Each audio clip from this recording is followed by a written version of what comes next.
Hoy vamos a empezar con dos clases sobre el tema de compostaje que vamos a tener. Este es el último tema que ustedes pueden ver en su temario.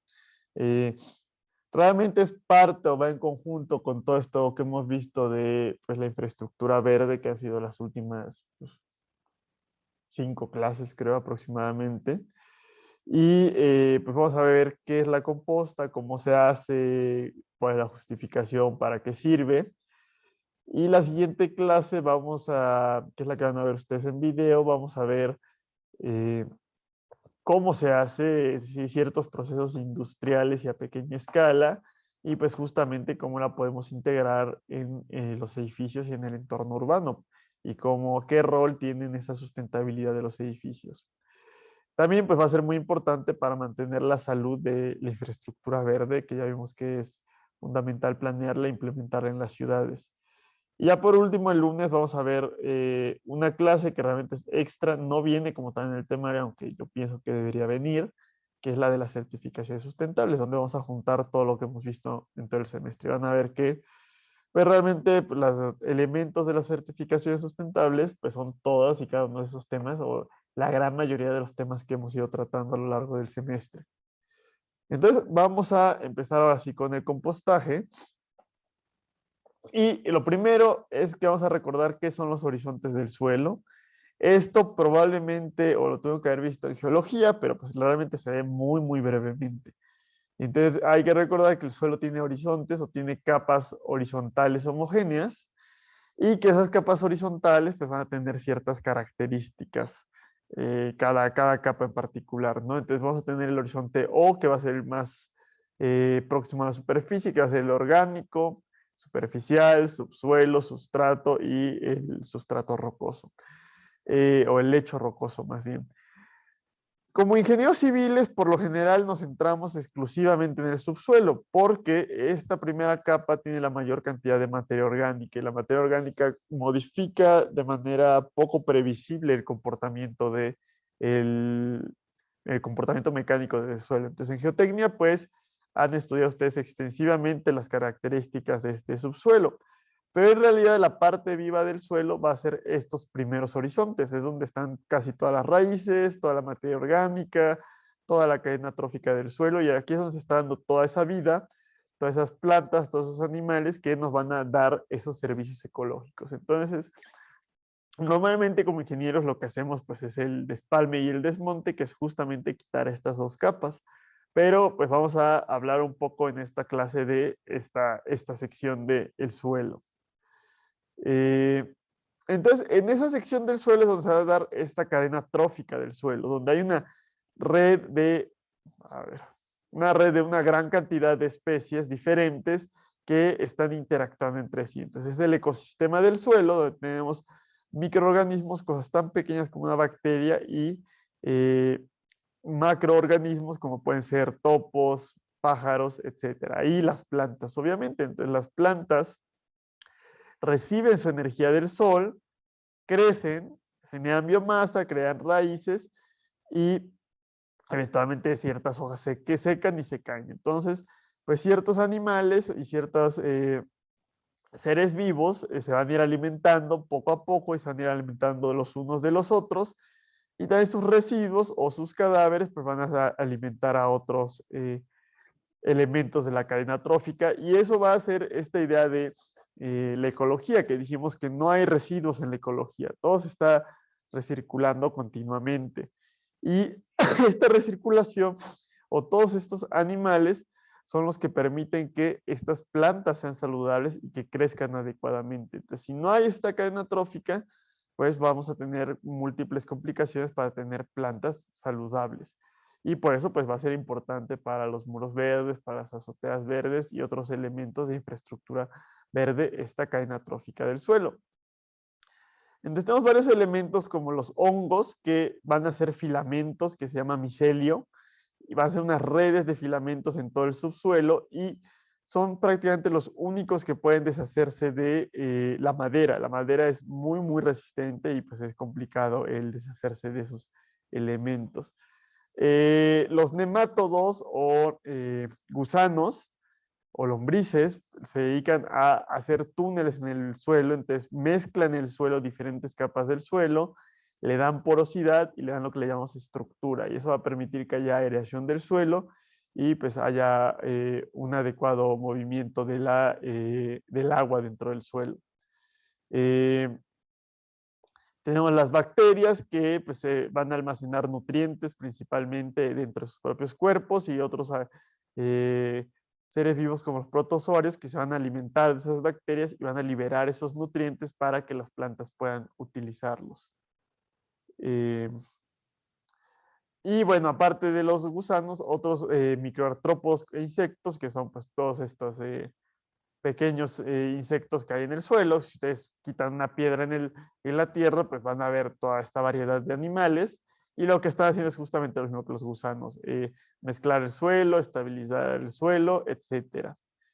Y pues es muy importante tener en cuenta esto, y de hecho la lectura que van a tener para esta clase va a ser de este tema en particular. Van a leer acerca de esa cadena trófica, de qué importancia tiene o qué afectaciones puede tener, y justamente ahorita vamos a ver qué pasa cuando no está o cuando nosotros mismos dañamos o matamos esa cadena trófica. Entonces, otro elemento que vamos a tener en el suelo va a ser el humus. ¿Por qué es importante? Creo que sí lo dice por aquí. Ah, sí, me faltó comentárselos. El suelo tiene 3 fases, también esto lo estudiamos en mecánica de suelos, que va a tener una parte líquida, una parte sólida y una parte gaseosa. Pero va a tener componentes orgánicos y componentes minerales. Y estos componentes orgánicos van a haber algunos que van a estar vivos, como toda esta cadena trófica, y van a haber otros componentes orgánicos que van a ser abióticos o que no van a estar vivos. Y eso justamente es lo que conocemos como el humus. Y el humus va a ser principalmente esta capa superficial del suelo que va a ser del horizonte orgánico.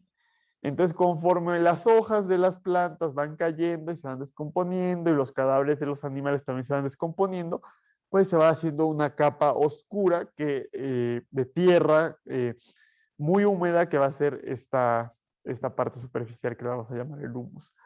Por lo general se produce por descomposición anaerobia, es decir, sin la presencia de oxígeno. Y, a ver, ¿qué más ponemos?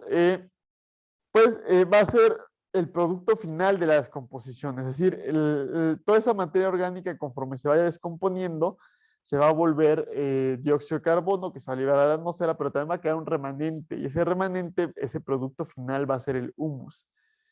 Y ya esto ya se lo has mencionado, que tiene muy baja densidad y aparte tiene una gran capacidad de retención de agua, entonces favorece pues ese intercambio de gases en el suelo y también que evite el riesgo de sequías o de desecación en el suelo. Es muy difícil describirlo químicamente, es decir cuáles son las moléculas o cuál es la estructura de la molécula, es un enorme reto que tienen los químicos, y también es muy estable. Reacciona poco con otros compuestos, es muy difícil que se descomponga más, entonces todo ese carbono que se almacena en este humus, pues va a quedarse estabilizado en el suelo. Entonces vamos a almacenarlo a mediano y largo plazo en el suelo. Entonces, las plantas absorben la radiación solar y el dióxido de carbono de la atmósfera, y cuando se muere la materia orgánica y cae, y si existe la cadena trófica del suelo, se va a formar humus que va a almacenar en el suelo durante varias décadas o incluso siglos ese dióxido de carbono que las plantas absorbieron originalmente de la atmósfera. Entonces, por eso, también tener un suelo saludable es muy importante para que ese suelo esté ayudándonos a eliminar el dióxido de carbono y evitar los peores impactos del cambio climático.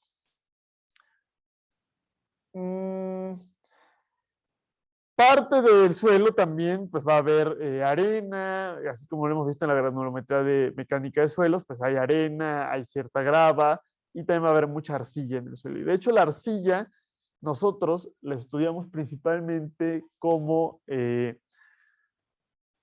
por la granulometría, ¿no? Por el tamaño del mineral, del material, pero realmente también si nos vamos a lo que vimos en geología, que eran esas clasificaciones de los minerales que tienen que ver con los compuestos, con la estructura cristalográfica, la minería también, perdón, la arcilla también es un mineral específico, es un tipo de mineral.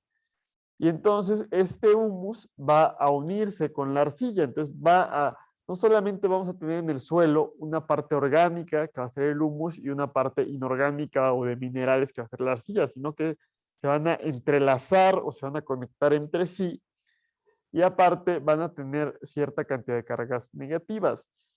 Si recuerdan en su clase de mecánica de suelos, la arcilla, estas cargas negativas de la arcilla son muy importantes porque son las que hacen que alrededor de la arcilla se cree una capa de moléculas de agua y por eso la cantidad de, la relación de agua que puede tener el suelo arcilloso, pues puede tener mucha más agua que arcilla, que es lo que sucede en la Ciudad de México y por eso es tan inestable ese suelo. Entonces, esas cargas negativas, además, pues van a traer nutrientes, que van a ser partículas positivas, y además ciertos metales pesados como mercurio, plomo, etcétera, van a quedar inmovilizados en esa estructura de la arcilla y el humus.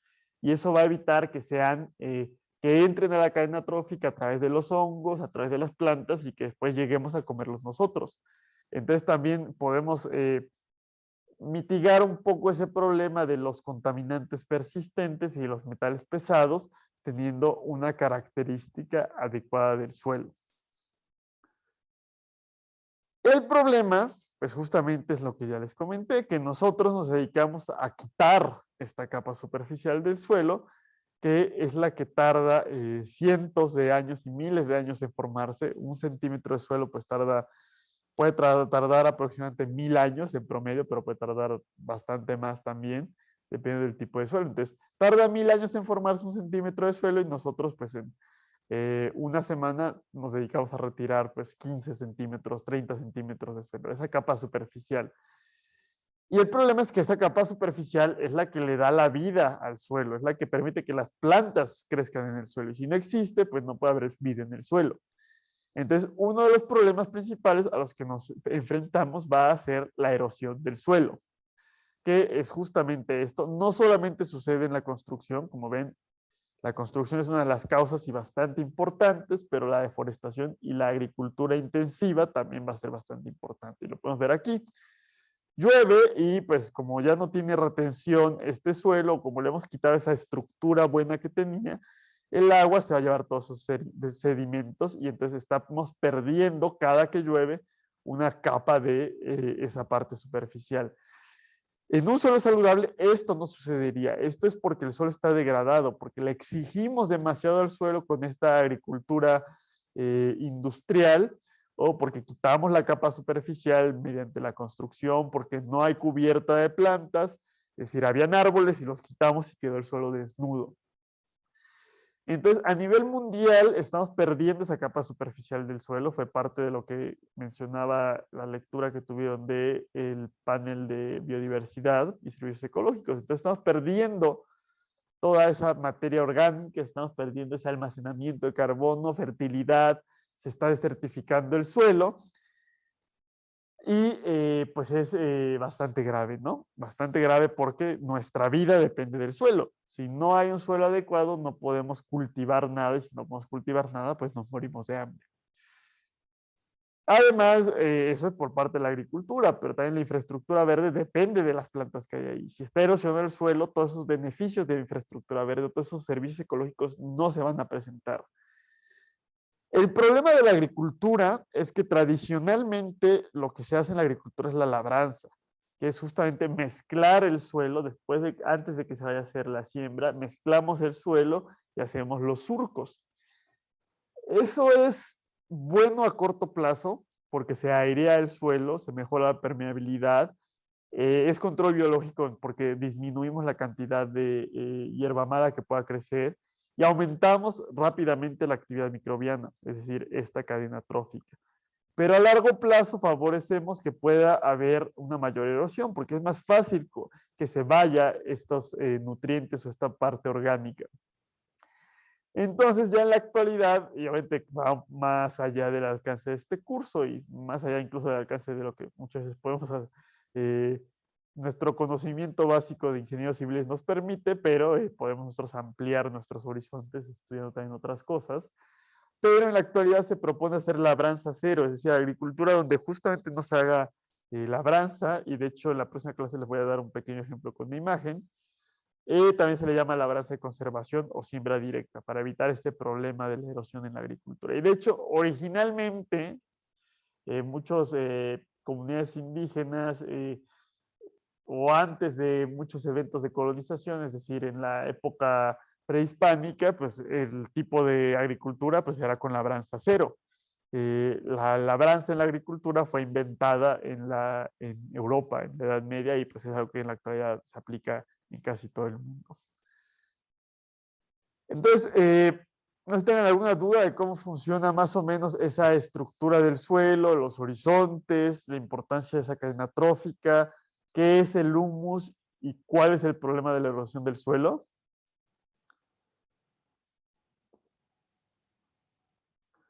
Si no, pues vamos a continuar y vamos a ver otro elemento muy rápidamente. Y todo esto, lo que estamos haciendo es agarrar una pequeña base teórica para poder entender cuando veamos cuál es la importancia de la composta. Entonces, si alguno de ustedes pues, se ha dedicado a jardinería o pues, también a la agricultura, sabrán que es muy importante la aplicación, bueno, es muy utilizada la aplicación de los fertilizantes. Los fertilizantes van a tener, hay diferentes tipos de fertilizantes y su utilidad se va a definir por algo que se llama el número NPK. Entonces, N pues es de nitrógeno, P de fósforo y K de potasio. Y esto ya lo habíamos comentado que adquieren las plantas la energía a partir del sol para la fotosíntesis, la biomasa de la atmósfera, es decir, ese carbono a partir del dióxido de carbono, pero el suelo tiene que ser un suelo nutritivo y ese suelo nos tiene que dar ciertos nutrientes minerales que van a ser principalmente nitrógeno, fósforo y potasio. Entonces, tienen importancia fundamental en el crecimiento y en la estructura de la planta. Podemos ver que el nitrógeno ayuda a que las hojas crezcan saludablemente. El fósforo permite que se desarrollen las raíces, los frutos, las flores. Y el potasio le da justamente esa fuerza en el tallo, la vascularidad para que pueda transportarse los nutrientes y el agua. Y también pues, en las flores y los frutos. Entonces, si ustedes van a Home Depot y agarran una caja, una bolsa de fertilizantes y lo voltean, va a haber una parte donde diga el número NPK o el valor NPK. Entonces va a ser un valor N, un valor P y un valor K. Son 16, por ejemplo, 14, 16, 4 y 8. Aproximadamente se refiere a la cantidad de nitrógeno que tenga, a la cantidad de fósforo y a la cantidad de potasio, ¿no? Es decir, entre más grande es el número, pues más porcentaje tiene, o más tiene de cada uno de estos nutrientes. ¿Qué representa exactamente este número? No es algo tan importante para nosotros, nada más aquí se lo estoy poniendo.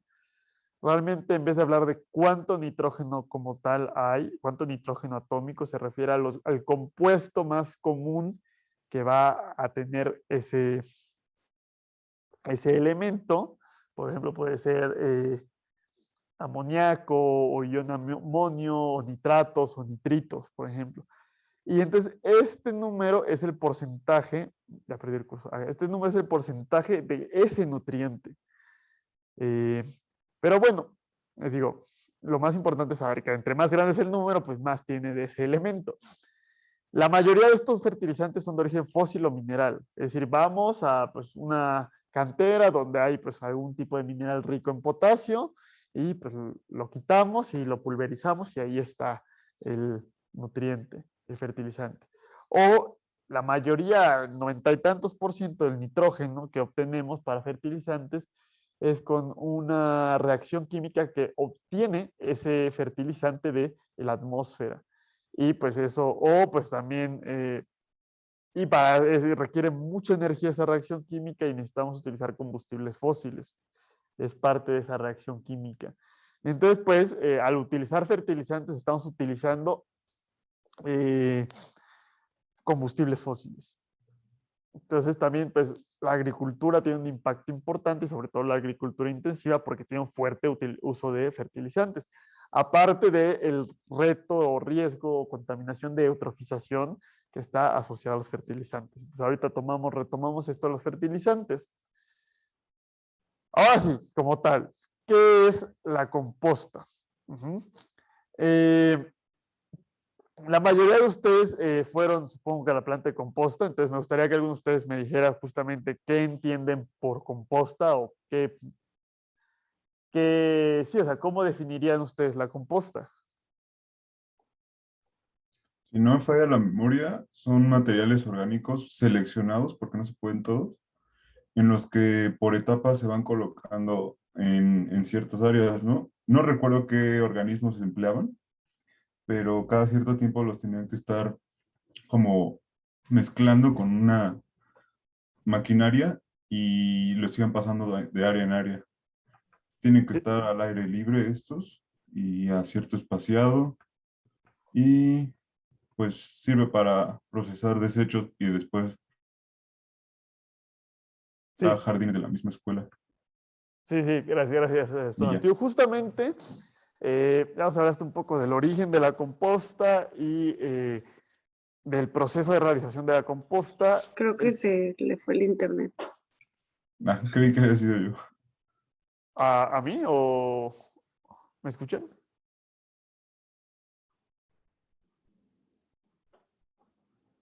Bueno, ¿me pueden escuchar?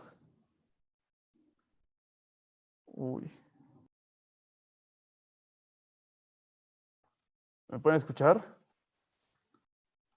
Sí, ya. Ya. Gracias, perdón, no sé, se fue el internet un poco, pero sí escuché según yo prácticamente todo lo que dijiste, Donatiu. Déjame ver, puedo compartir la pantalla. Sí, pues nos hablaste bastante bien de un poco de los orígenes de la composta, del procedimiento para producirla y a ver, ¿qué está pasando aquí? No sé si esté grabando, sí, sí, sigue grabando. Y de justamente para qué sirve un poco, ¿no? Ahí en la planta de composta de la UNAM es uno de los tipos de procedimientos para fabricar composta. Hay varios. Entonces, en la clase que viene, justamente les voy a mencionar algunos más industrializados, menos industrializados, a mayor, a menor escala, etcétera, para que sepamos que existen varias formas de hacer composta. Justamente sí, es muy importante primero que es materia orgánica, ¿no? O sea, la composta proviene totalmente de materia orgánica. Entonces, la composta no es suelo. El suelo es una mezcla de minerales y materia orgánica. La composta es prácticamente pura materia orgánica. Y es importante porque se fabrica. La composta es de manufactura humana. Es totalmente artificial. No es totalmente artificial, no es cierto, no es cierto. Es un proceso donde estamos acelerando o aprovechando esos procesos naturales que en el suelo dijimos que 1 centímetro de humus tarda 1000 años en formarse y nosotros podemos hacer composta en 4 meses, 6 meses. Entonces es justamente un proceso que está emulando y acelerando esos procedimientos naturales donde aprovechamos justamente toda esta cadena trófica del suelo, es decir, todos estos animales y otras bacterias, etcétera, y hongos, van a trabajar a nuestro favor para fabricar la composta. Es muy parecido al humus y por lo general se dice que tiene compuestos húmicos o del tipo del humus, pero no es igual al humus, eso es importante.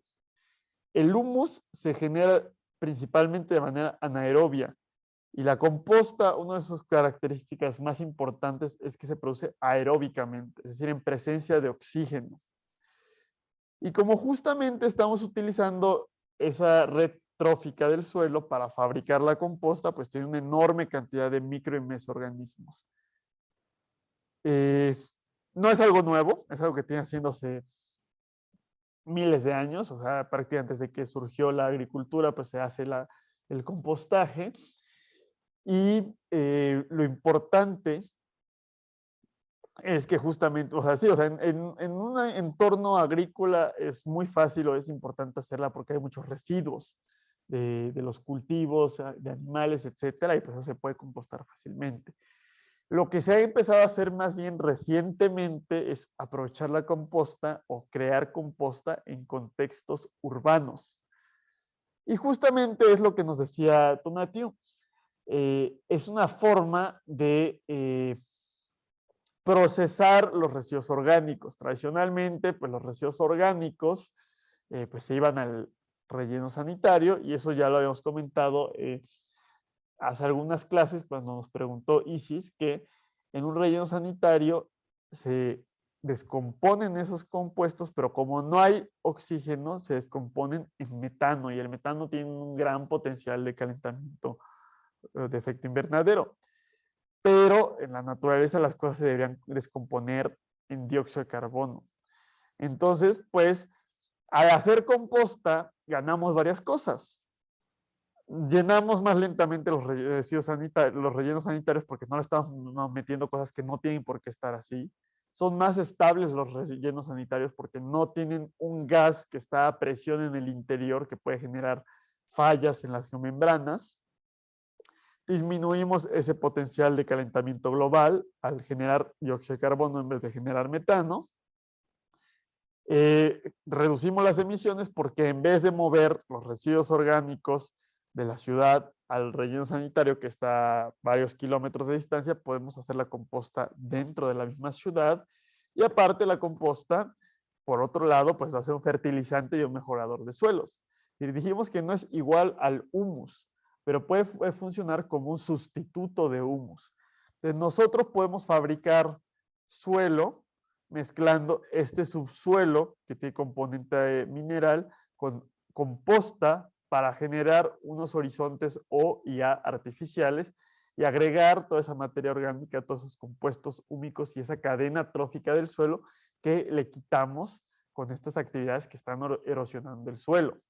Entonces podemos recuperar esa fertilidad del suelo, recuperar esos servicios ecológicos, almacenar carbono y pues tener infraestructura verde de calidad y cultivos que vayan a rendir lo suficiente. Esa es de las principales motivaciones de la composta. Por un lado, el manejo de los residuos orgánicos, que es lo que más muchas veces nos interesa más a nosotros como ingenieros civiles, pero por otro lado, ese valor de fertilizante y mejorador de suelos, que también regresa a esta parte de la ingeniería con la infraestructura verde.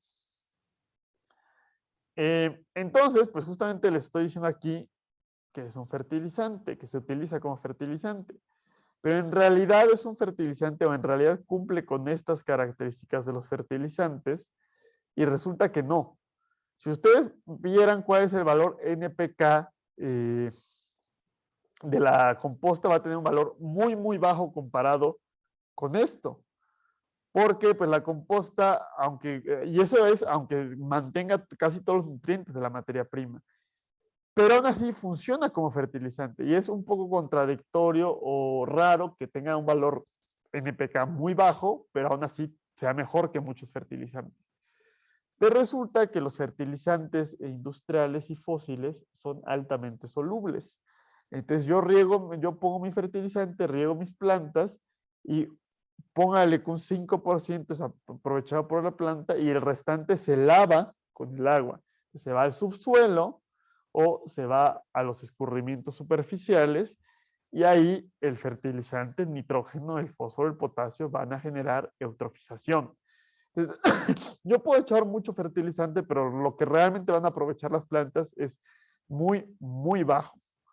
Y el resto va a ser una fuente de contaminación difusa. Y por eso, si ustedes ven imágenes del delta del río Mississippi, como un cuarto del Golfo de México, pues es una zona muerta, es una zona donde no hay absolutamente nada de vida, porque hay una eutrofización, ya no solamente a nivel de un lago, a nivel de todo un océano, debido a todos los fertilizantes que se lavan a través del Mississippi.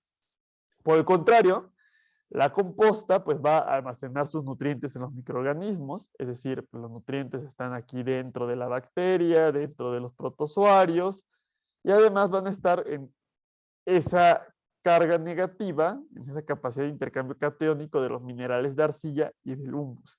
Entonces van a estar almacenados y no van a ser solubles los nutrientes. Entonces, eso va a hacer que cuando reguemos, pues no se vayan esos nutrientes y no estemos perdiéndolos continuamente y no estemos aportando a la eutrofización.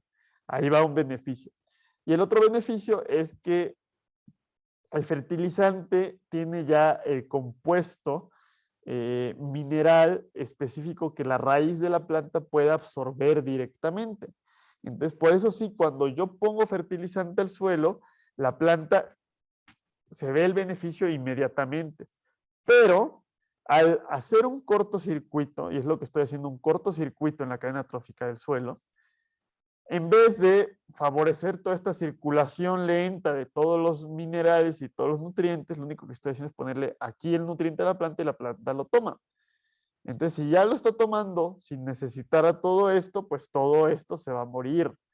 Pero entonces ya pierdo esos beneficios de porosidad, mezclado de suelo, descomponer madera, transportar nutrientes, estabilizar el suelo. Eso no me lo puede dar un fertilizante fósil. Entonces, como estoy haciendo un cortocircuito en la cadena de nutrientes, pues estoy matando a toda esta red trófica. Por el contrario, la composta lo que va a tener es que me va a dar una red alimenticia vibrante. La composta va a mejorar la biodiversidad y va a mejorar la cantidad de esta red trófica que tenemos, de microorganismos dentro de la capa superficial del suelo. Y entonces va a favorecer que se dé esa inercia de la circulación de los nutrientes que a largo plazo va a hacer que las plantas crezcan mejor. Entonces, fertilizantes favorecen a corto plazo los resultados, mientras que la composta favorece el rendimiento a largo plazo. Y entonces ahí nos vamos justamente a esa mentalidad tan mala que tenemos en la actualidad de tener todo a corto plazo o resultados inmediatos sin pensar en el futuro. Y la composta va justamente con esa mentalidad del desarrollo sustentable, donde la idea es que nosotros podamos obtener beneficios, pero que también las generaciones futuras puedan seguirlos obteniendo. Por el contrario, los fertilizantes, pues yo se lo pongo a mi cultivo, me da buenos rendimientos, pero a lo mejor en 10, 15 años, pues el suelo está totalmente erosionado y pues ya mis hijos no van a poder cultivar nada en esta tierra. Entonces, esa es la importancia como fertilizante de la composta.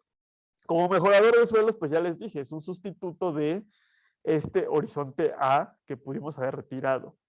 Entonces estamos generando un suelo artificial o suelo fabricado por parte de los humanos, acelerando ese proceso que puede ser muy lento en la naturaleza. ¿Qué más? Y por otro lado, también de las dos cosas que les encanta utilizar en la agricultura intensiva, pero no solamente, luego uno comete ese error en nuestros jardines, en nuestras macetas, usar fertilizantes, usar pesticidas. Entonces, la idea del pesticida es que es una sustancia para controlar un organismo no deseado. Realmente una peste pues solamente es definido en el contexto de los objetivos que tenemos. Es algo que nos genera afectaciones. La mayoría también son de orígenes químicos, provienen de petroquímicos, etcétera. Entonces también son combustibles fósiles. Y aunque la idea es matar a una peste en particular, la gran mayoría de los pesticidas son generales. Es decir, pues yo quería matar a lo mejor a las cucarachas que había, pero resulta que el pesticida pues también mató a todas las lombrices, a todos los microartrópodos, a todas las bacterias, incluso mató a los pájaros, mató a las abejas, mata a todo prácticamente. Y entonces es lo mismo, estamos destruyendo esta red trófica del suelo y estamos perdiendo todos los enormes beneficios que nos da estos elementos naturales en el suelo. Y realmente, bueno, eso hace que perdamos fertilidad y generemos erosión. Entonces es un círculo vicioso. Eso es lo importante. Pongo pesticidas, pierdo fertilidad, genero erosión, pierdo la red trófica. Entonces, pues ya, como no tengo fertilidad, tengo que utilizar fertilizantes. Los fertilizantes también van a matar esta red trófica.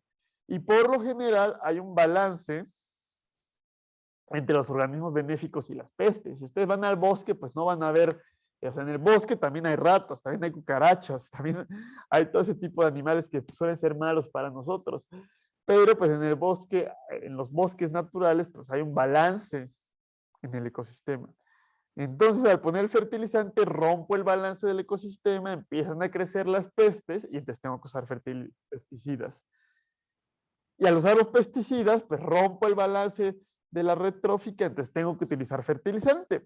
Entonces, como ven, nos atrapan los vendedores de pesticidas y fertilizantes en estar utilizando continuamente estos elementos.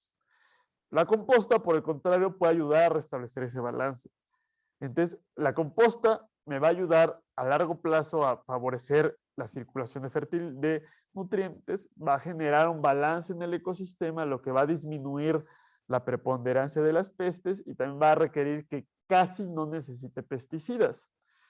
Que solamente cuando hay una situación muy grave, pues tenga que llegar a utilizarlo, pero que sea algo eventual y no cotidiano. O sea, hay lugares donde hay jardines donde cada 2 semanas va pesticida y va fertilizante.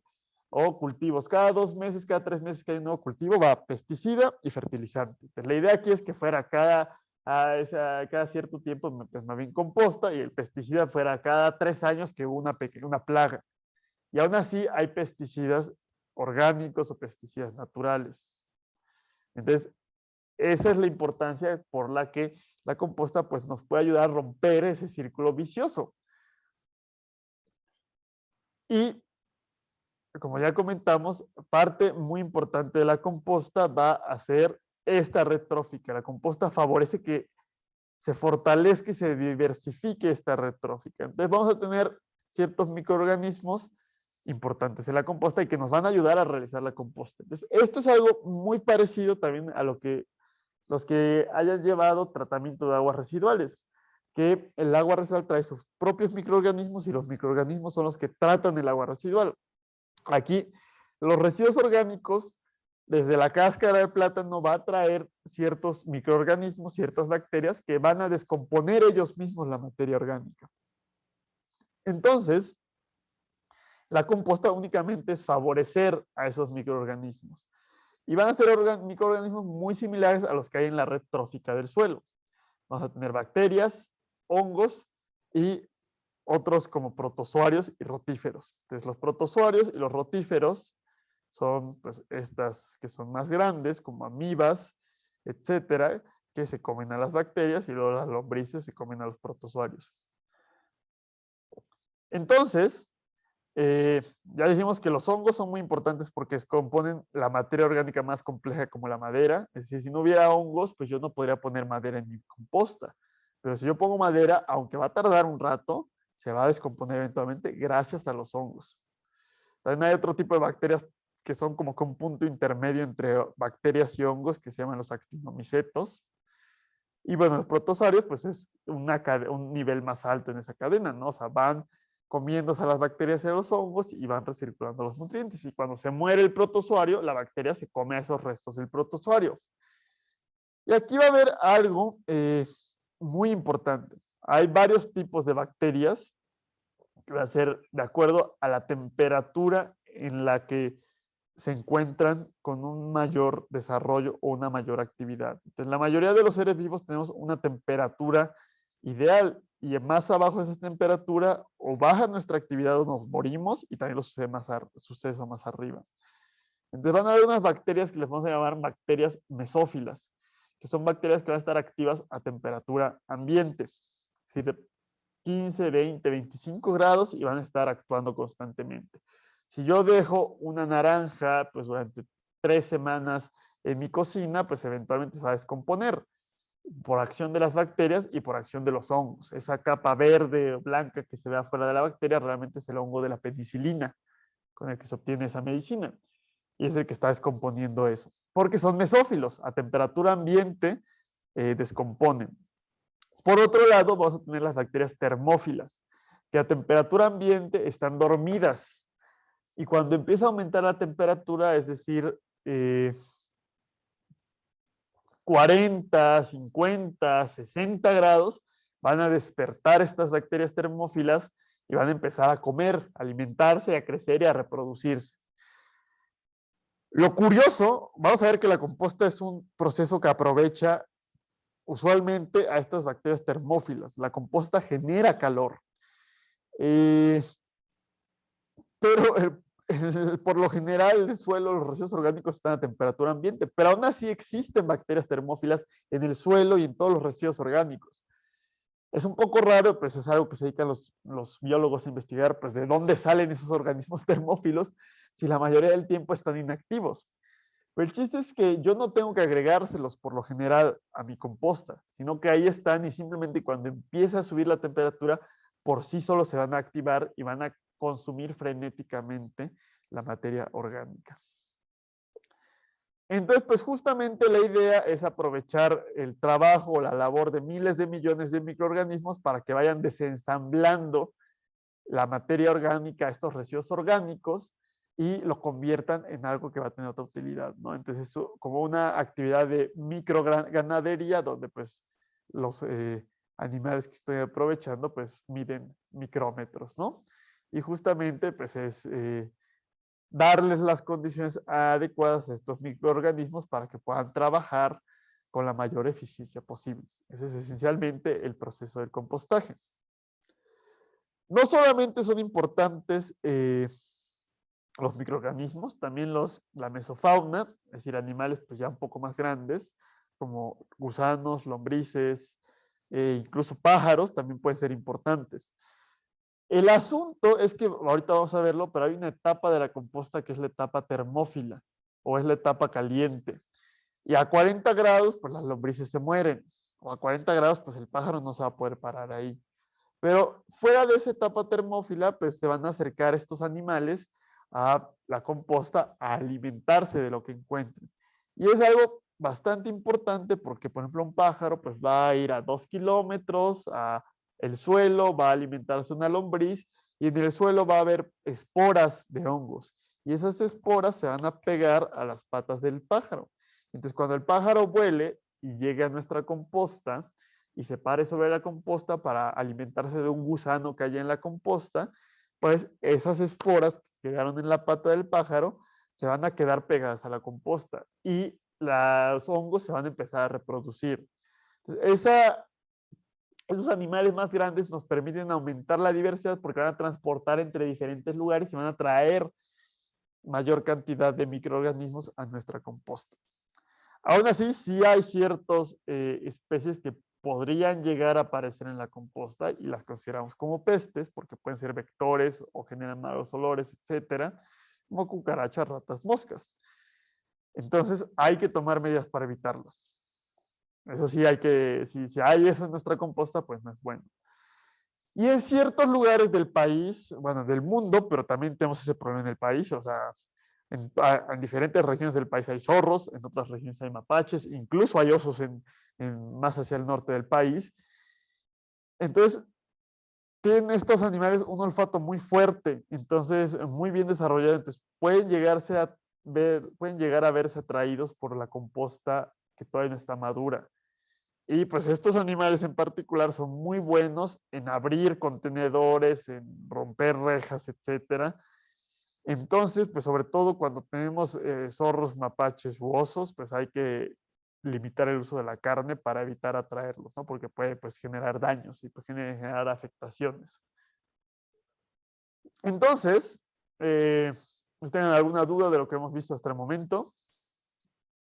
Si les surge que tienen cualquier duda, pues me pueden interrumpir sin ningún problema. A mí ya me entró una duda. ¿Qué pasó? Es que un amigo me regaló hace 2 años lombrices californiana, pero yo pues le llamo fertilizante, pero también tengo entendido que es humus de lombriz. Y no sé, ya no entendí muy bien si son ambas cosas, si se puede considerar como humus y fertilizante orgánico al mismo tiempo. Sí, eso creo que viene en la siguiente clase, pero el chiste es que sí, o sea, bueno, no sé si te regaló las lombrices como tal o el humus. Ambos me dio un puño con lombrices y un poco pero era más por las lombrices y me lo dio ahí para que no se murieran mientras los traía. Como me lo traje desde Michoacán, pues sí era un buen camino. Ah, ok, sí, la idea es que lo que se hace es que, pues sí, las lombrices son muy buenas alimentándose y muy buenas procesándose, entonces, pues justamente, pues las heces de las lombrices, o sea, ese humus de lombriz, pues simplemente, pues es lo que excretan las lombrices, pues tiene muy buenas características. lo que se hace pues es alimentar, es una forma de fabricar composta. Ahorita vamos a ver la forma más pues, tradicional de hacer composta, que pues es simplemente con el proceso termófilo. Con las lombrices no podemos generar calor porque se van a morir las lombrices. Lo que hacen las lombrices es simplemente alimentarse de la materia orgánica y pues si la procesan, hacen sus residuos y esos residuos pues tienen muy buenas características. Entonces pues son composta. Se les suele llamar lombricomposta o también se les suele llamar humus de lombriz. Digo, no es humus en el sentido de este humus, porque digo, el humus se genera dentro del suelo y se genera con un proceso que solamente sucede en el suelo. Más bien le llamamos humus de lombriz porque es lo mismo de la composta. Tiene compuestos húmicos que van a hacer que pues, se comporte de manera muy similar al humus. Y entonces, al igual que la composta, el humus de lombriz pues, sirve como fertilizante y también como mejorador de suelos. Si tú lo analizas, también va a tener un valor NPK muy bajo, pero por estas mismas razones que ya platicamos, tiene mejor rendimiento que los fertilizantes. Desde el humus de lombriz simplemente es composta hecha con una técnica alternativa. O sea, tiene la ventaja que es más rápido, pero también, pues justamente lo que tú comentas. Si yo salgo de viaje y se me olvidó dejarle alimento, dejar encargadas las lombrices con alguien más, cuando regrese en 3 semanas, pues van a estar muertas. Pero si yo dejo la composta convencional 3 semanas y se me olvida, a lo mejor en 3 semanas, pues ya está hecha. Entonces, esos son diferentes. Pues sí, o sea, cada sistema tiene sus ventajas y sus desventajas. No sé si con eso más o menos te aclaro o si ya te confundí más.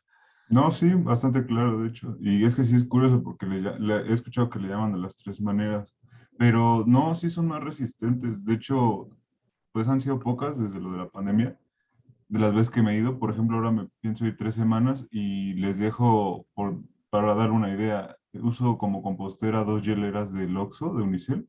Ujú. Ya tienen 2 años y para ahorita que me voy a ir, que le eche 4 cáscaras de plátano, cáscara de una media papaya mediana y un poco más y aguanta sin problema. De hecho son muy fáciles de tener y si a alguien le interesa con gusto le regalo ahora que regresemos presencial o si viven cerca, porque sí están muy, muy fáciles de cuidar y sí son muy útiles para fertilizar las plantas. Bueno, abonar, no sé cómo llamarlo. Sí, fertilizar, sí, es buen término. Pues sí, está bien, tío, a mí me interesaría porque tío, yo he hecho composta con este método normal, pero nunca he hecho con lombricomposta. Y sí, pues sí, como dices, pues sí, con dejarles un poco de alimentos, pues no hay tanto problema. Lo que sí yo he visto es que después son delicadas, por ejemplo, si les pones cáscara, o sea, restos de limones o de cítricos, ahí sí pueden tener, o sea, si les pones un alimento que no les gusta a las lombrices, eh, las puedes llegar a matar, pero también en la composta normal hay ciertas cosas que, o sea, pues, si uno busca cómo compostar en internet, pues hay unas reglas de lo que le dicen de que no se recomienda compostar porque puede tener ciertas afectaciones para cualquier tipo de composta. Sí, de hecho, ni cebolla, ni ajo, ni chiles, ni cítricos. Y nada, y todo crudo, nada cocido. Ándale. Pues sí, que te digo, con un sistema normal sí podrías echar ese tipo de cosas. Entonces, pues, digo, son unas cosas por otras. Va, pues, gracias, Tonatiuh. Sí, igual, te digo, eso lo vamos a mencionar en la siguiente clase, la que van a ver por YouTube, pero si lo ven ahí y pues les quedan dudas, pues me pueden preguntar y el lunes lo podemos comentar con un poco más de detalle acerca de la lombricomposta. Eh, Ahora, con respecto a las 3 etapas tradicionales de la composta, que este es el proceso usual de compostaje, de la lombricomposta, o sea, si ustedes van a la planta de composta, pues se va a hacer con este proceso, no se va a hacer con lombricomposta. También hay lombricompostaje industrial, pero no es muy común. Entonces, lo primero hay que hacer es tener materia orgánica y mezclarla con un inóculo, que es lo mismo, o sea, la materia orgánica por sí misma trae los microorganismos, pero el inóculo tiene los microorganismos ya activados o acelerados, ¿no? Lo mismo de las aguas residuales. Tengo que mezclar las aguas residuales con un inóculo para acelerar el proceso. Entonces puedo mezclarlo ya sea con suelo saludable, con composta ya hecha, con estiércol, se recomienda muchas veces el estiércol de pollo, de puerco también puede ser, etcétera, ¿no? Más ahí habría problemas probablemente con los patógenos, que ahorita vamos a hablar de eso. Entonces, lo primero que sucede es que las bacterias se van a extender rápidamente por toda la materia orgánica y va a empezar la descomposición. Y la descomposición no es más que las bacterias se empiezan a alimentar y empiezan a comer la materia orgánica. Y lo que va a pasar es que toda esa agua que está contenida dentro de los residuos va a empezar a liberarse. Entonces, lo primero que vemos en la composta es que va a empezar a haber un lixiviado. Ese lixiviado también lo podemos utilizar, es importante. También tiene mucha cantidad de nutrientes y lo podemos utilizar como fertilizante.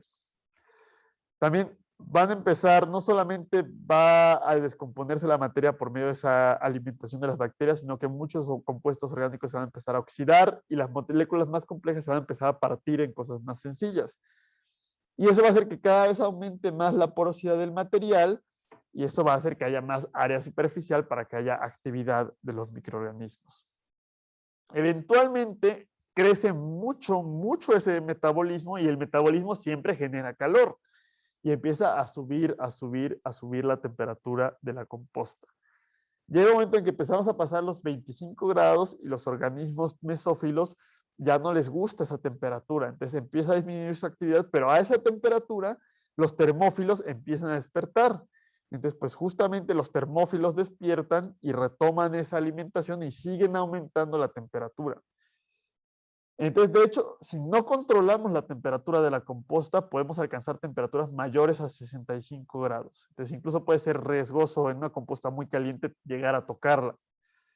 Pero el principal problema de los 65 grados es que pasteurizamos la composta. Es decir, a más arriba de 65 grados matamos también a los termófilos e incluso a los mesófilos que están dormidos los matamos. Y pues ya no va a haber microbios que generen pues esta descomposición de la materia. Entonces, esto sobre todo sucede en compostas industriales donde hay que controlar esa temperatura para que no supere este valor, ¿no? Aparte de que los organismos termófilos se alimentan mucho más rápido que los mesófilos y eso hace que se descomponga más rápido la materia que si estuviera a temperatura ambiente, esas temperaturas van a matar a los patógenos mesófilos, que son los mismos que podemos tener en las aguas residuales, los coliformes fecales, e incluso pueden llegar, si se mantiene durante tiempos adecuados, podemos llegar a matar los huevecillos del minto. Entonces, podemos utilizar inóculos como estiércol, incluso a veces se compostan los lodos de las aguas residuales, siempre y cuando aseguremos que vamos a tener condiciones termófilas durante el tiempo suficiente para matar a los patógenos. No siempre logramos tener condiciones termófilas. Eso lo vamos a mencionar en la siguiente clase. Entonces, si no tenemos condiciones termófilas, pues no hay que usar estiércol porque no vamos a lograr matar a los patógenos. Y entonces, pues también a más altas temperaturas las reacciones químicas se dan con mucha mayor rapidez. Entonces, es importante la desnaturalización de proteínas y la caramelización de carbohidratos, que es lo que genera un color oscuro.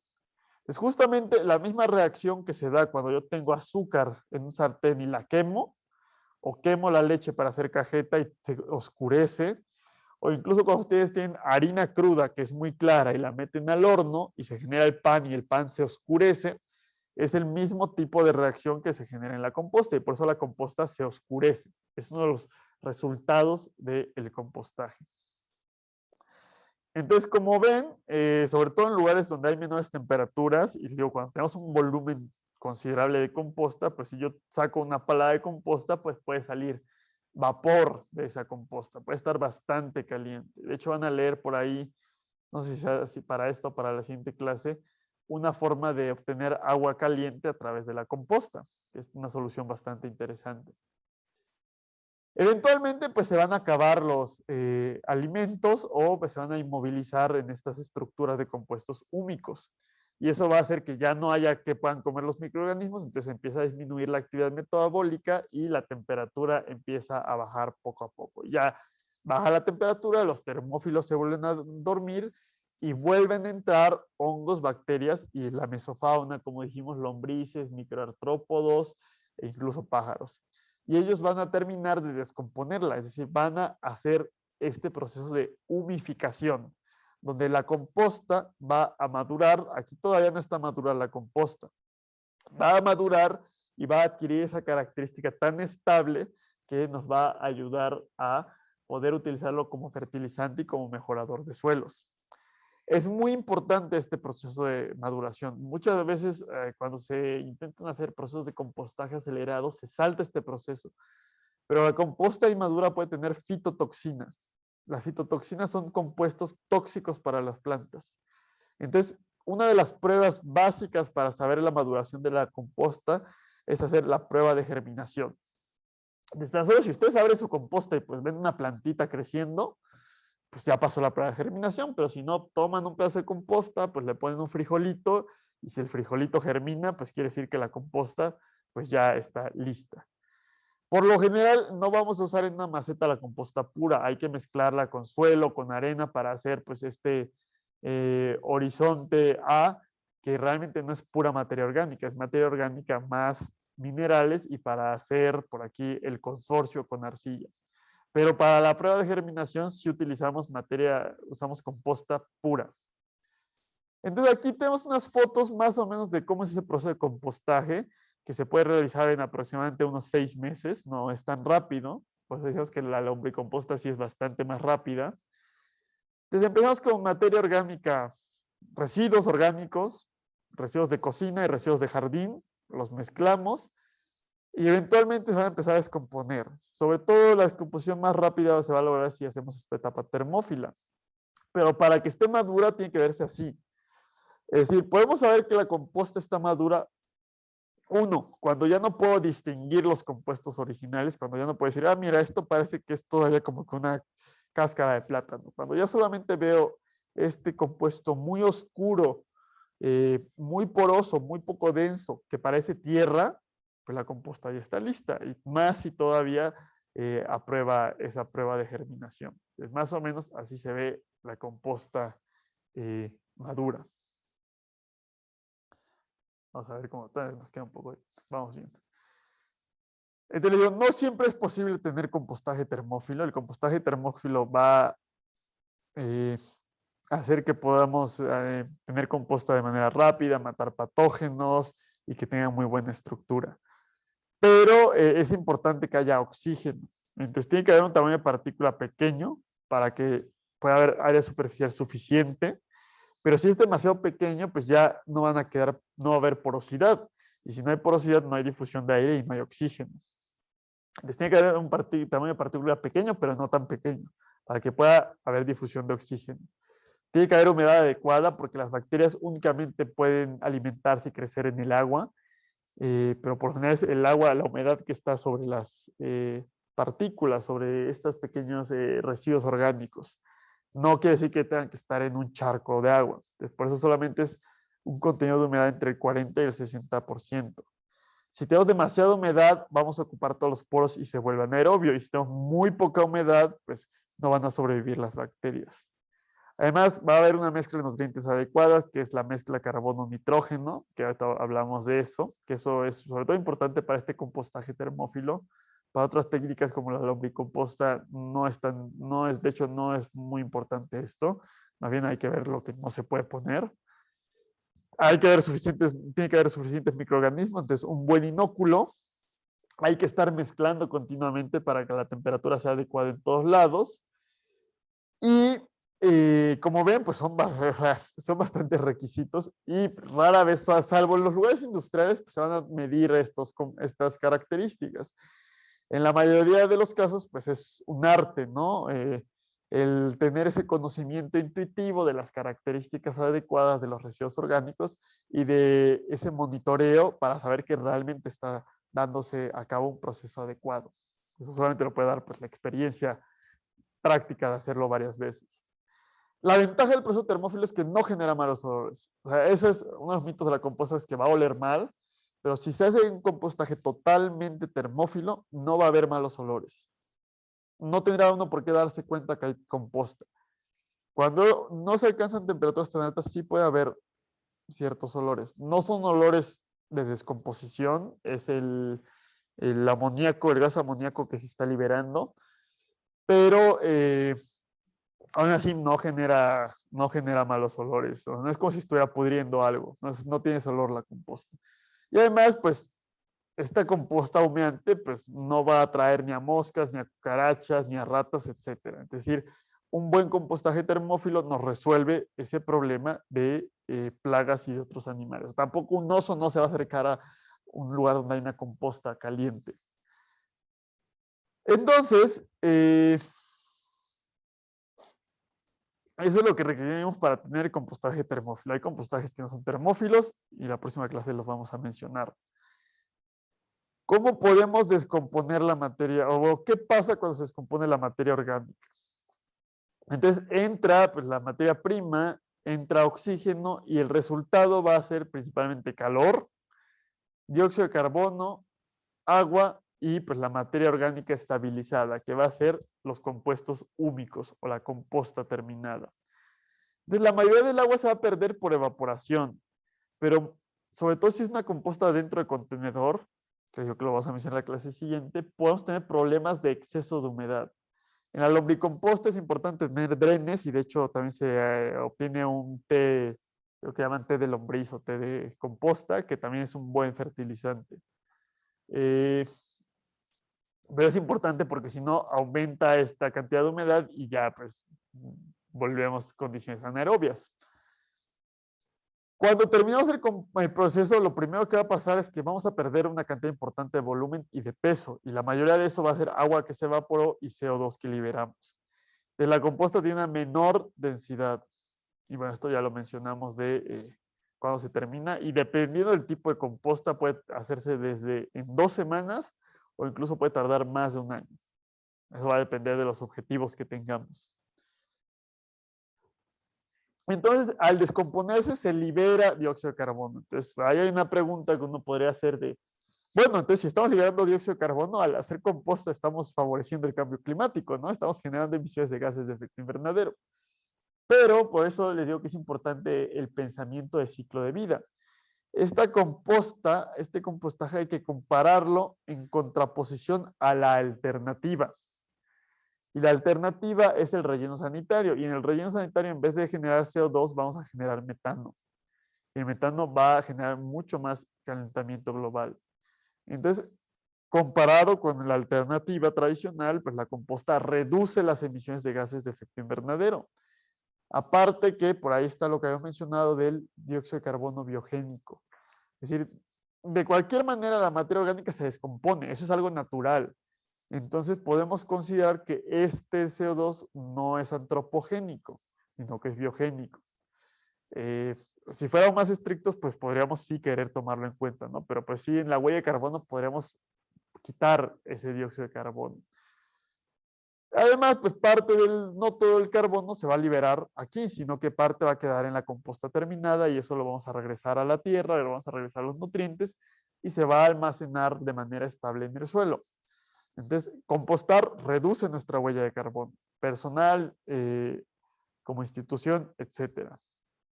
Solamente hay un detalle, que si hacemos un compostaje a muy altas temperaturas y tenemos muy alto contenido de nitrógeno, podemos llegar a producir óxido nitroso, que es un gas de efecto invernadero mucho más potente que el metano.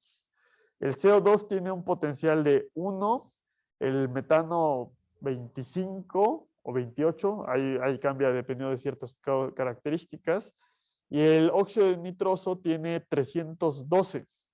Es decir, 1 kilogramo de óxido de nitrógeno equivale a 312 kilogramos de CO2.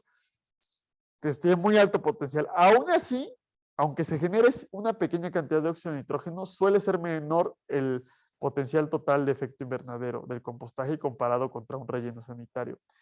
Y las temperaturas para llegar a esto solamente se dan en el compostaje industrial. Y en el compostaje industrial podemos tener un mejor control de las temperaturas para evitar llegar a estas condiciones o estar monitoreando cuánto estamos liberando, tener filtros, etcétera. Lo que va a pasar cuando tenemos mucho nitrógeno y bajas temperaturas es producir amoníaco, que le puede dar un fuerte olor. Pero no es el mismo olor de algo que, o sea, si ustedes de pronto van al campo y se muere una vaca y la vaca la dejan ahí una semana y regresan, el olor va a ser bastante malo, porque es el olor a la descomposición y es un compuesto que se llama la putrescina y la cadaverina. Ese es el olor a cosas descomponiéndose. La composta no huele así. El amoníaco, si ustedes se han acercado a un relleno sanitario, pues es un olor a gas. Entonces, ese olor a gas, que pues sí, o sea, huele, pero no es lo mismo el olor. Y les digo, cuando tenemos más altas temperaturas, se elimina totalmente ese olor y no huele. De hecho, la composta terminada tendría que oler a tierra fresca, a tierra húmeda. También así podemos saber que ya está totalmente terminada y que se hizo bien la composta y que se hizo de manera aerobia. Si resulta que es anaerobio, entonces sí empezamos a tener problemas de malos olores. Por eso hay que tener cuidado. Y pues ya para terminar, bueno, todavía falta otra primera parte, pero eso es rápido. Vamos a llegar a la parte de la relación de carbono-nitrógeno. Si ustedes recordamos un poco de nuestras clases de química orgánica pues de la prepa, porque en la carrera no llevamos nada, recordamos que la materia orgánica y la biomasa son cadenas de carbono que pueden tener hidrógeno, nitrógeno, otras cosas, ¿no? Entonces, pues nosotros somos prácticamente puro carbono y algunas otras cosas. Entonces, por eso es fundamental el carbono. Y el nitrógeno, pues es parte de biomoléculas muy importantes. Es decir, nuestro ADN tiene nitrógeno, las proteínas tienen nitrógeno, los aminoácidos. Entonces, no podemos ser saludables si no hay nitrógeno. Entonces, los microorganismos necesitan carbono y necesitan nitrógeno para crecer. Y si ustedes, esto sí lo vieron en su clase de química, el reactivo limitante. De hecho, es parte de lo que aprovechamos para evitar la eutrofización. Es decir, en la eutrofización, si corto el suministro de fósforo o si corto el suministro de nitrógeno, eh, aunque existan los otros compuestos o elementos adecuados para que crezcan los microorganismos y generen la eutrofización, como les falta un elemento fundamental, pues no se da la eutrofización. Aquí queremos lo contrario. Si me falta nitrógeno, no se multiplican los microorganismos y no se genera el proceso de compostaje. Entonces es importante tener suficiente carbono, suficiente nitrógeno. El problema es que si tenemos poco nitrógeno, pues la multiplicación de los microorganismos no se da. Si hay demasiado nitrógeno, se empieza a perder como gas, como amoníaco o como óxido nitroso. Entonces genera ciertos olores o aumenta los gases de efecto invernadero y aparte estamos perdiendo recursos fundamentales porque el nitrógeno es un nutriente importante. Creemos que los fertilizantes es importante la cantidad de nitrógeno que hay. Entonces, para que tengamos una cinética de compostaje adecuada, es decir, que el compostaje se haga a una velocidad correcta, tenemos que tener una relación de carbono-nitrógeno de 20 a 31. Es decir, que por cada 20 moléculas de carbono tiene que haber una molécula de nitrógeno. Si esta relación es más baja, quiere decir que hay más nitrógeno. Y si es más alta, quiere decir que hay menos nitrógeno. Entonces, la composta, la mezcla de materia prima para la composta tiene que tener una relación de 30 a 1.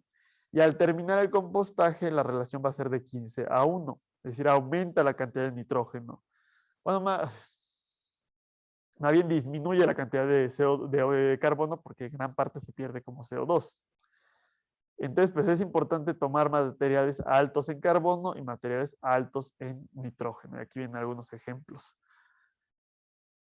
Y también aquí les pongo una tabla, de hecho viene ahí la liga por si quieren verlo, porque ahí vienen las fuentes de donde están obteniendo esta información de la relación carbono-nitrógeno de diferentes materiales. Entonces, por ejemplo, tenemos estiércol de puerco, pues tiene una relación de 6 a 1, es decir, muchísimo nitrógeno. Residuos vegetales de 25 a 1, restos de jardín de 30 a 1, el periódico de 200 a 1, ¿qué otro tenemos por aquí? La serrín hasta de 500 a 1, ¿no? Entonces, si te posemos puro serrín, la composta se va a hacer como en 5 años. Y si quiero compostar puros residuos de pescado, vamos a tener un olor horrendo y vamos a perder demasiado nitrógeno. Entonces, cuando mezclemos diferentes materiales, pues hay que mezclarlos para tener una relación carbono-nitrógeno más o menos de 30 a 1. Muchas veces se hace de manera intuitiva, pero pues si queremos hacer algo más cuantitativo, pues podemos calcular las proporciones que hay que mezclar para alcanzar una relación adecuada. Entonces, en el habla informal, a los residuos de carbono se les van a llamar residuos cafés y a los residuos de nitrógeno se les van a llamar residuos verdes. Entonces, a los de nitrógeno se les vamos a llamar a los residuos ricos en nitrógeno, es decir, con una baja relación carbono-nitrógeno, les vamos a llamar residuos verdes, porque suelen ser de color verde y tener un alto contenido de agua. Pero no siempre es así, y es muy importante que lo recuerden. Los residuos del café son residuos verdes, aunque sean un poco contraintuitivos. Los más comunes pues, van a ser los residuos de cocina, que tienen una relación de 15:1. Y entonces, en los recintos urbanos solemos tener más residuos verdes, mientras que en el ámbito agrícola solemos tener más residuos cafés. Entonces, a veces se utilizan materias primas que no son residuos como tal, como la alfalfa, para mejorar esa relación, pero pues a mí no me parece muy adecuado cultivar alfalfa únicamente para compostarla, ¿no? Pero bueno. Pero sí podemos agregarle, por ejemplo, a todos esos residuos del maíz, etcétera, a toda esa paja, agregarle estiércol de cerdo, residuos de carne y pescado, orina animal, incluso para tener una buena relación. Incluso es posible compostar excreciones humanas. No se hace muchas veces porque nos parece asqueroso, pero sería una manera de deshacernos o de, en vez de tratarlo en aguas residuales, podríamos compostar esos residuos humanos. Pero es poco común. Si a alguien le interesa leer más de eso, pues tengo por ahí un libro, pero sí es muy raro donde los lugares donde se llega a hacer eso. Por otro lado, tenemos los residuos cafés, que van a ser los residuos ricos en carbono.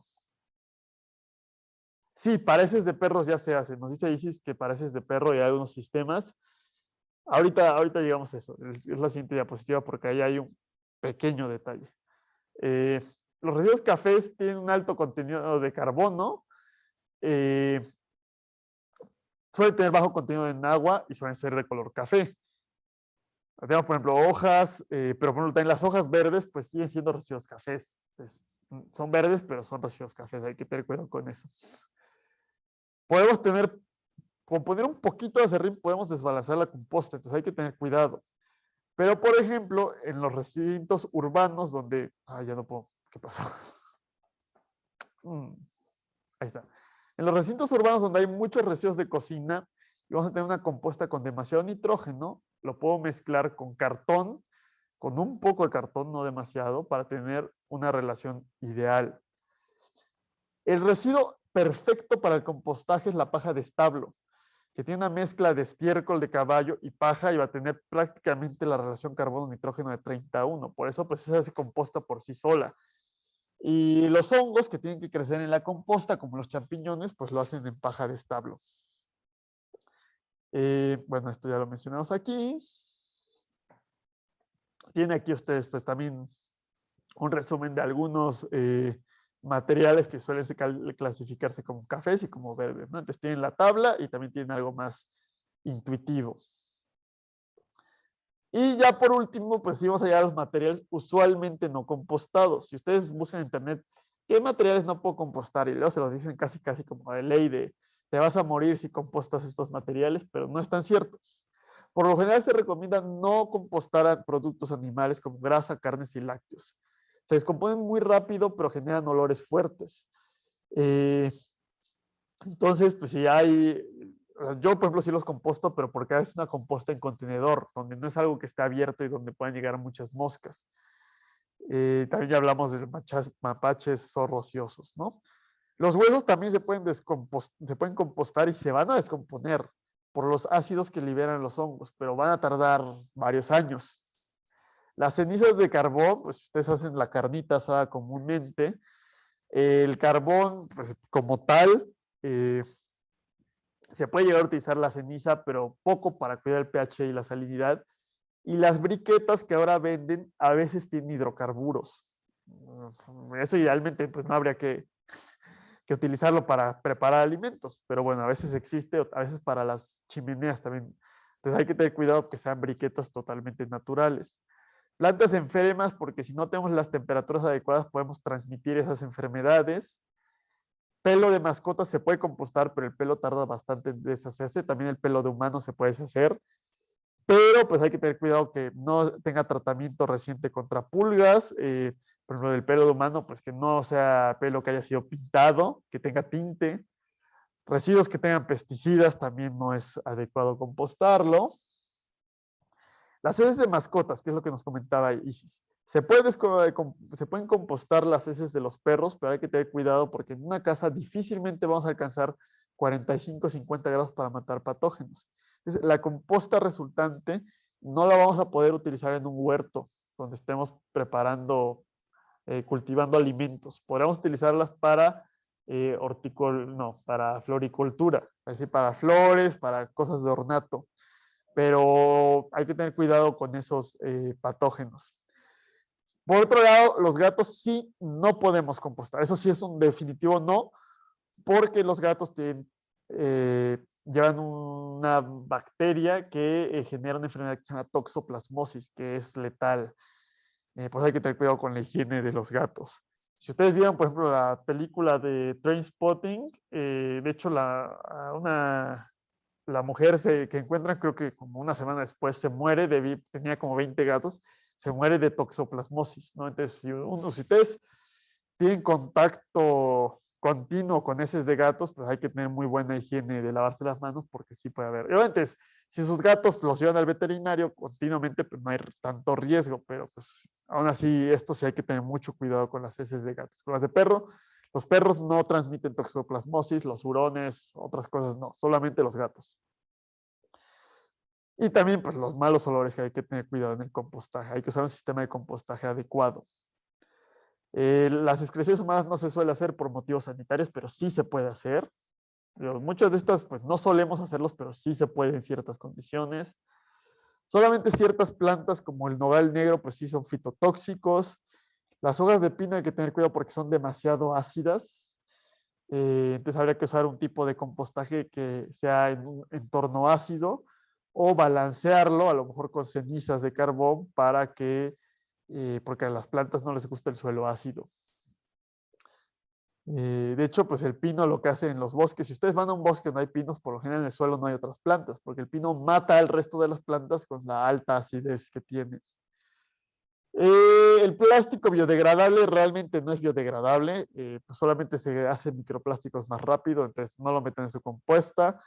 Hay plástico compostable, pero es con plástico compostable en condiciones industriales. Tiene que estar varios días a 50 grados para que se desencadene esa descomposición del plástico. Y entonces, si ustedes en su composta meten un plástico compostable, jamás en la vida se va a deshacer. Madera tratada tampoco la pueden meter porque van a meter todos esos compuestos químicos a su composta. Muchas veces se recomienda no meter comida cocida y podrida por malos olores. Por ejemplo, para las lombrices las puede matar. Pero de vez en cuando sí se puede. O sea, yo en mi composta la meto y pues no he tenido prácticamente problemas, ¿no? Simplemente hay que tener cuidado con esa parte de los olores. Se suele aplicar esto para compostas caseras. Realmente en compostas industriales pues podemos compostar todo esto y más. En realidad, pues todo lo que sea biodegradable se puede compostar siempre y cuando utilicemos el sistema de compostaje adecuado. Que van a ver ustedes en la siguiente clase que hay múltiples sistemas de compostaje y pues para a lo mejor algunos podemos utilizar estos, para otros no, etcétera. Como era lo que nos comentaba Matiud, que no puedo compostar cebolla en la lombricomposta, pero en un sistema de compostaje termófilo sí lo puedo hacer sin ningún problema. Y bueno, pues eso sería toda la clase de hoy. Detengo la grabación.